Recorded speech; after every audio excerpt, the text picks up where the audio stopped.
One of the things that's exciting about mapping tools these days is that we're not confined to 2D maps. We live in a 3D world, and it makes sense that we've got 3D mapping tools at our fingertips. And one of the things that I want to encourage you to think about is it's not just topography that we want to map in 3D. We can map other variables in 3D if, again, it helps us to understand things in a richer, deeper, more decision, conducive way. So one of those things is migration over space and time. So if I want to look at, I used to work at the Census Bureau, maybe some of you love population data as well. So if we look at this particular map, it's going to show us incoming and outgoing migration over 4 time periods by country. So we're looking at a global phenomenon now. And in here, we've got a little bit of what we call metadata. I think I referred to it last time, but in these digital maps, when I started showing all those horrible maps of, what's the favorite food in each state and that 3,200 degree weather feed from Texas and other things, that it's important to pay attention to the source information. Just like when you're writing an article and you want to cite your sources, it's important to know where these maps came from. In this case, I don't know why we have the metadata page in this orange color, maybe just to attract attention, but the data comes from the UN Department of Economic and Social Affairs. Now, not all countries have a census of population, correct? So they're estimates in many parts of the world. But according to the UN Department of Economic and Social Affairs, and you can actually look at into this in more detail, this is not perfect, but it is from an organization that keeps track of such things. And so, there's some element of trust, there's some element of authoritativeness in the data set, even though we know that there are certain caveats, certain imperfections in the data. But it's important to pay attention to stuff like this. You don't have to go into it in tons of detail, but in this case, let's take a look at, I'm going to stop this little animation that plays at the beginning. Notice in the upper left, you've got all these countries around the world. Okay, fascinating to be able to do this. Well, I see some of my colleagues that I'm familiar with here. I've got Courtney on here and all kinds of good people. Hey, welcome. Wow, what a huge honor. I'm going to have to make this really professional now. I'm going to have to straighten my, by the way, I have my map tie. Remember last week I wore my map tie? Today I've got my Kids Saving the World Through Geography Education tie on. Pretty cool. So all these kids gathered around the globe, just for you all. And as I explained a while back, we're all about space and place. So behind me this week, I've got Grand Junction, Colorado, my homeland, Mesa County. This ridge behind me, we looked at the wildfire map last week, was on fire most of August. You don't think there's enough vegetation really to burn for a whole month, but apparently there was. Sage, sagebrush, junipers, pinyons. Fortunately, not very many people live up there. But some of those ranchers, their lands were devastated, sadly. Let's take a look at international migration. Again, thinking about the whys of where and asking geographic questions. This is one of these, when we work with educators, we start with these web mapping applications because they work, you don't have to sign in, and they foster this deep discussion. And a message for teachers and students is we can create our own. We can create our own web mapping applications. We're not just confined to what other people have created. We can create our own. Ooh, okay. So let's take a look at, how about Somalia? Okay, so your hypothesis and mine over the years, like you've got 4 different time periods here. So 1990 to 2013, again, according to this data set. In 2013, 7 countries sent people to Somalia. People migrated there from 7 other countries. And a total of 2,000 people. So roughly about the number of people in your neighborhood, probably. That's all. Why? Because they have had numerous challenges over the years, right? Political instability, agricultural food sustainability issues, terrorism, et cetera. Crime.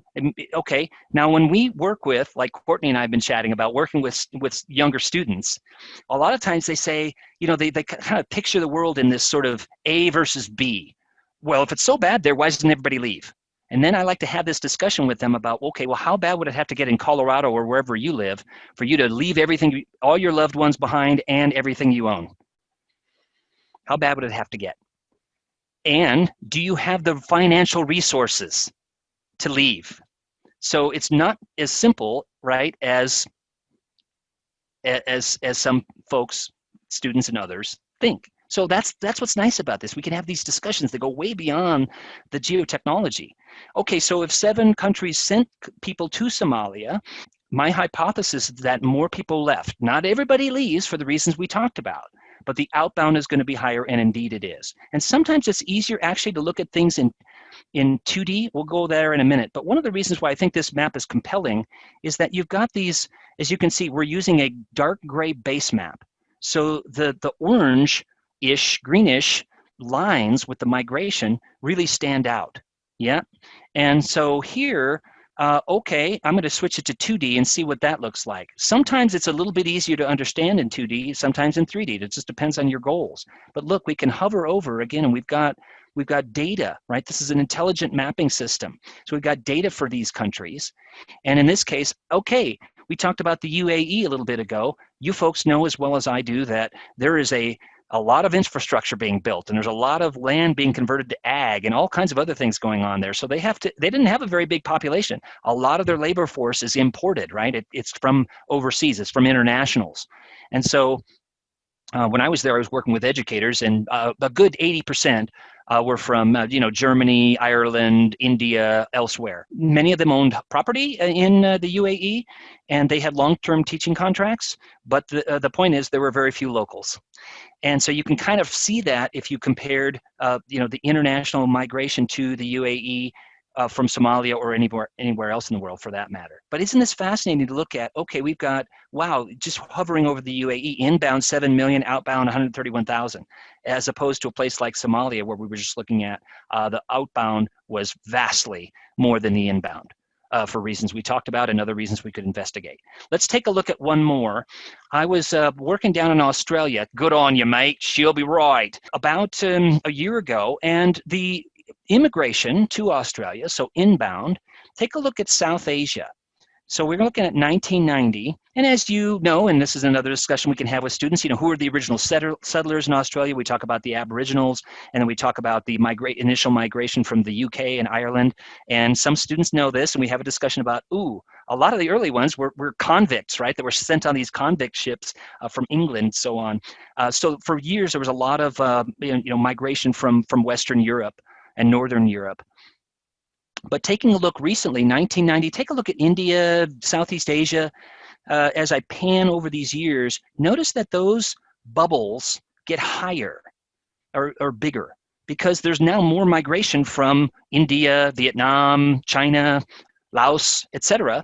And so you've got Indonesia and so on. So again, what's where, why is it there, and why should we care? Okay, it changes the immigration. It changes the makeup of folks coming to Australia or New Zealand or some of those other neighboring countries. So again, the Earth is a dynamic planet and lots of things are changing. One of the biggest change agents, of course, are people. We have a great capability to destroy and also to create. So I like to end on that positive note because, there are places where the forest has been restored, wetlands have been restored, and so on. You probably see it in your community. Whereas, in 1950, if there was a shopping center built or something like that, everything would have been paved over. But now, they're leaving pockets of wetlands, streams, maybe some trails, and so on in commercial districts and also in communities. So, we are getting smarter as time goes on. I know it's sometimes agonizingly slow, but tools like this can help us to build, that sustainable, smarter future. Anyway, but taking a look at this one tool, you could spend a lot of time on this, and I encourage you to investigate because it is really pretty fascinating. So, with a group of students, I like to ask them, for example, hey, where are you from, right? Where are your folks from? And so let's look at your country of origin. And then, okay, where did you migrate to and why? And do you intend to live here? Where would be your ideal country to live in? All kinds of good discussions that you can have. All right, let's go back to our initial investigation. This kind of dips into now, because we're running vastly out of time here, I wanted to impart the following. This presentation that I have here linked to this sway.com and all the alphanumerics after that, I'm going to skip over a vast amount of stuff right now just because we're running out of time. But I encourage you to look at things like the John Snow cholera map of 1854. There's the first, as I mentioned last week, the first real demonstrable use of maps as analytical tools and not just reference documents. Where is London? Where is Yemen, etc.? No, but looking at the cholera deaths and can we do anything about it? Is it tied to water? So I've got a couple links in there. Here's John Snow's original map, and you can look at it in the digital world right now. So skipping down, story maps, I encourage you to look at that because it's multimedia maps, and these are maps that you can actually create yourself. Some final thoughts. What is this?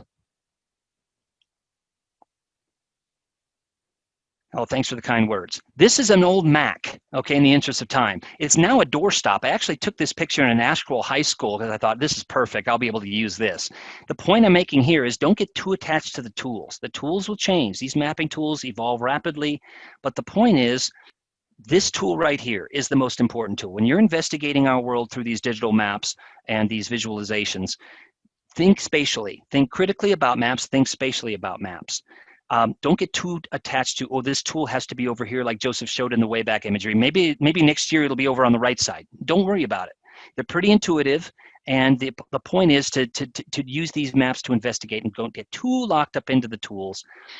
Keep moving forward in your use of web mapping and be curious. That's going to drive you forward in all these tools that we've explored and a lot more that I've got connected to this presentation that we didn't have time to look at. I think it's really important to be curious about the world, and that's why I love working with the Academy for Lifelong Learning group, because you folks are all about, hey, I want to learn, I want to be a lifelong learner. And maps are great ways to learn about the planet. As you can see, they're not necessarily the maps that you may have thought about last week when you joined this course. They're dynamic, they're interactive, you can add data to them, they're 2D and 3D, they're relevant issues of our time, wildfires, coronavirus, etc. And there are also things that you can actually add to with surveys and crowdsourced information. Now, that all being said, we looked at the topo maps, we looked at the satellite imagery. We're standing on the shoulders of some giants, right? So people that have gone before us in cartography and geography. So all this stuff didn't just get invented last week. We are, again, looking at hundreds of years of the evolution of mapping technologies to where we are today. We're not to the point where we've got every single thing mapped because everybody wants real-time information and they want it now and they want it of their local wetland or their neighborhood. So we don't have every single thing mapped. There's always more people asking questions, which is a good thing. And so we'll always be on a quest to discover more about the planet. I say keep calm and make more maps, folks. And that's my mantra, and I'm sticking to it. If there's anything, this is a geeky photo of me, 48 North, 111 West. Little geographic quiz for you. Where is that? Think about the landscape. Ooh. Okay, we'll move on. Maybe put it in the chat box, 48. You can actually find that location on a digital map. Okay, but I just wanted to let you know that, again, I'm here I'm not just some, like if you go to my website, like, you know how you go to some websites and there's a little like bot that comes up and says, may I help you? It's usually not a real person, right? It's like a computer code that comes up. I'm actually a real person, okay? I'm not just some bot that says, may I help you in your geographic and mapping questions? So feel free to get in touch. If I can be of any sort of use to you in your geospatial journey going forward, I'd be happy to. I know this was sort of a brief tour through some of the capabilities of maps, but hopefully you understand now, okay, I can get into some of these tools. I can make my own maps, like with ArcGIS Online, like we looked at last week, and they're really relevant to society. So next time someone says, oh, mapping and geography, isn't that like hundreds of years ago? Is that a thing? You could say, yes, it is, and here's why it's relevant. All right, questions, comments, issues, complaints. Hopefully that was engaging and no one's like, oh, Joseph, please cut it off. And I'm so bored, I'm looking at my email right now. No, hopefully no one's doing that. Hopefully everybody's like, wow, I can start getting into these tools. Marianne, over to you. Thanks for the class. It was great. Oh, many thanks. You folks are great. Keep up the good work there. Yeah, and this is Michelle Stern. I think, and Mike Stern is watching with me, that this is just the most interesting thing. I talked to you once before, I sent you an email. I mean, I can't follow, I never know where I am, but this class is just so interesting, and for all the information you can get that really doesn't have much to do with maps. I mean, it does obviously have to do with maps, but it's any kind of education issue that you want to learn about. You can learn more about it through mapping. I just think it's fantastic. Well, exactly. And, I've got my colleague Courtney on here, and, she and I are all about education with these mapping tools. So you're right. Social studies, math, history, biology, technology. There's so many subjects that you can teach with these tools to get students engaged and to really be thinking critically and spatially. So I'm right with you there. Joseph, fabulous material. Thank you for all your hard work and time. There's some great comments coming in on the chat. I hope you catch those. The group is just highly thanking you. Thanks for your support, Marianne, and we'll keep in touch. And meanwhile, folks, map on. Map on. Take care. Thank you, Joseph. Good to see everyone. Take care.